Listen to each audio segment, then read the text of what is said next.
आपने कभी ये नोटिस किया है क्या कि हम अपनी लाइफ में आने वाली छोटी छोटी खुशियों को और उन छोटे छोटे पलों को कितना इग्नोर कर देते हैं जस्ट बिकॉज हम अपनी लाइफ में इतने बिजी हैं। हम एक बड़े सक्सेस के पीछे दौड़ते दौड़ते इतने बिजी हो चुके हैं, एक बड़ी अचीवमेंट के पीछे दौड़ रहे हैं कि हम उस सफ़र में आने वाली छोटी छोटी चीज़ों की को जो हम अचीव करते हैं, वो जो छोटी छोटी अचीवमेंट होती है और उन अचीवमेंट से मिलने वाली जो खुशी होती है वो छोटी छोटी खुशियाँ, उन्हें कितना इग्नोर कर देते हैं। अगर आपने इस बारे में अब तक नहीं सोचा ना तो अब सोचिए, क्योंकि आज की कहानी कुछ इसी पर होने वाली है। तो आज की कहानी है राहुल की। राहुल एक कॉमन आदमी है, he is a common man जो अपनी लाइफ में बहुत ज़्यादा बिजी है, अपनी प्रॉब्लम से उलझा हुआ है और उसके पास उन छोटी छोटी अचीवमेंट्स को सेलिब्रेट करने का बिल्कुल टाइम नहीं है, because he wants a way out to each and every problem he has in his life. यही सब के चलते एक दिन उसके सपने में आती है खुशी, एक बहुत बड़ी खुशी जो उसे आकर पहले ही वार्निंग दे जाती है कि सुनो, मैं तुम्हारे घर आने वाली हूँ। अब ये सुनकर राहुल एक्साइटमेंट से उठ जाता है और उस खुशी के स्वागत के लिए तैयारियां करने लगता है। लाइक अपना घर को साफ करने लगता है, डेकोरेट करता है, नए नए पकवान बनाता है, खुद को डेकोरेट करता है, खुद रेडी होता है। और जब ये सब कर ही रहा होता है ना, इतने में उसके घर दरवाजे पर आकर एक दस्तक होती है। राहुल पूछता है कि कौन है, और एक मासूम सी आवाज में जवाब आता है कि मैं हूँ खुशी। हाँ, थोड़ी छोटी हूँ, मगर आज मैं तुम्हारे घर आई हूँ। तो राहुल ये सुनकर कहते हैं कि सुनो, तुम थोड़ी देर इंतजार करो, आज मेरे घर बड़ी खुशी आने वाली है, मैं उसके स्वागत की तैयारियां कर रहा हूँ। फिर से खुशी मासूम सी आवाज में जवाब देती है कि ठीक है, मैं इंतजार करूंगी, और जब तुम तैयारियां कर लो ना मुझे बता देना। ये सुनकर राहुल फिर से उन तैयारियों में लग जाता है और काम करते करते उसे पता ही नहीं चलता कि कब उसको नींद आ जाती है, कब वो सो जाता है, और अगले दिन सुबह सुबह फिर से दस्तक होती है कि अब तो खोल दो, कितना इंतजार कराओगे।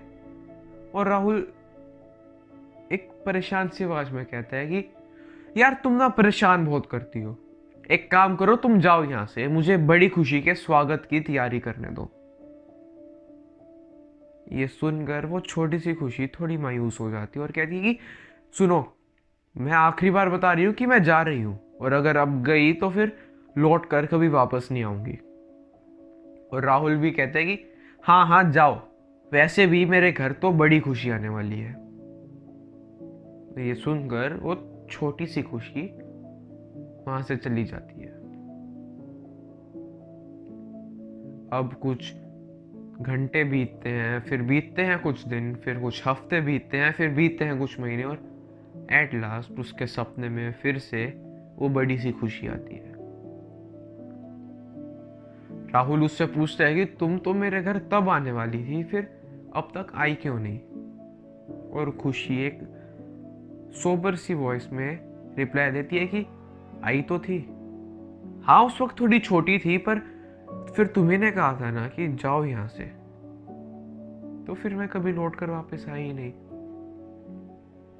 और खुशी की वो बात सुनकर उसे रियलाइज होता है कि उसने कितनी बड़ी गलती कर दी कि अपनी लाइफ में आने वाली उस प्रोसेस में आने वाली उन छोटी छोटी खुशियों को, उस एक छोटी सी खुशी को इग्नोर करके।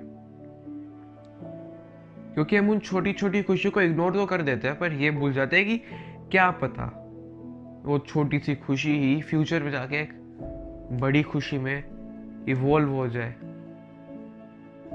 या फिर उन छोटी छोटी अचीवमेंट्स के थ्रू ही हम किसी बड़ी चीज को अचीव कर सकते हैं। उन छोटे छोटे पलों को सेलिब्रेट करके ही हम एक बड़े पल का सेलिब्रेशन कर सकते हैं। अब राहुल ने तो गलती कर दी थी, पर आप मत करना, because happiness is a choice that you have to make even in the worst situations.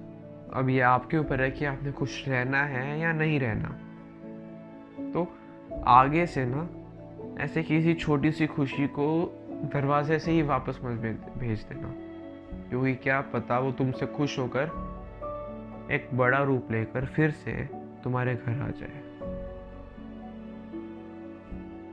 तो गाइस बताओ आज की कहानी आपको कैसी लगी, आज की वीडियो कैसी लगी। अगर अच्छी लगी तो लाइक ज़रूर करना, कमेंट सेक्शन में बताना कि आपको ये वीडियो कैसी लगी और आगे आप किस चीज़ के ऊपर एक कहानी सुनना चाहते हो, कैसी कहानी सुनना चाहते हो।